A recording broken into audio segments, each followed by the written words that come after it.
Le second élément qui va soutenir cet effet de supériorité illusoire, c'est ce qu'on appelle l'optimisme irréaliste. L'optimisme irréaliste a deux pendants. Le premier élément, c'est que vous allez toujours surestimer la probabilité de certains événements positifs. Par exemple, si vous demandez aux gens qui sont en train de créer une startup la probabilité qu'ils réussissent, ils vous diront peut-être 50-50 ou j'ai peut-être 70% de chance de réussir. Ce qui est irréaliste, disons, d'un point de vue des statistiques. Si vous mesuriez les statistiques vis-à-vis de la probabilité que les gens imaginent, vous auriez une déconnexion qui est assez importante. Même idée si vous demandiez aux gens la probabilité de gagner au loto. Peut-être qu'ils ont l'impression dans leur tête que gagner au loto, pour eux, c'est une probabilité de 5%, de 2%, de 1%.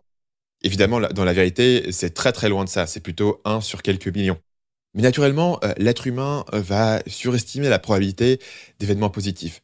Si je vous demande aujourd'hui quelle est la probabilité que dans 10 ans, vous soyez multimillionnaire, il est probable que vous surestimiez vos chances de devenir multimillionnaire dans 10 ans vis-à-vis de ce qu'en dirait un statisticien sur la population à laquelle vous appartenez.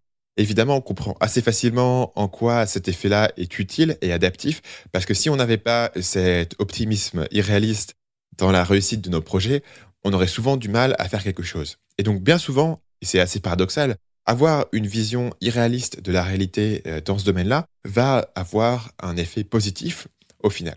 Le pendant de ça, c'est que on va rapidement sous-estimer la probabilité des événements négatifs. Ça, c'est l'idée du ça n'arrive qu'aux autres. Donc, quelle est la probabilité que vous ayez un accident de voiture dans votre vie?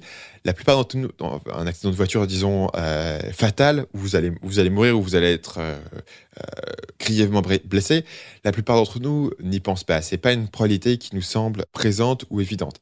Et bien souvent, on va avoir tendance à sous-estimer ces probabilités d'événements négatifs, la probabilité que notre business fasse faillite, tout ce genre de choses, pour la même raison qu'on va surestimer la probabilité des événements positifs.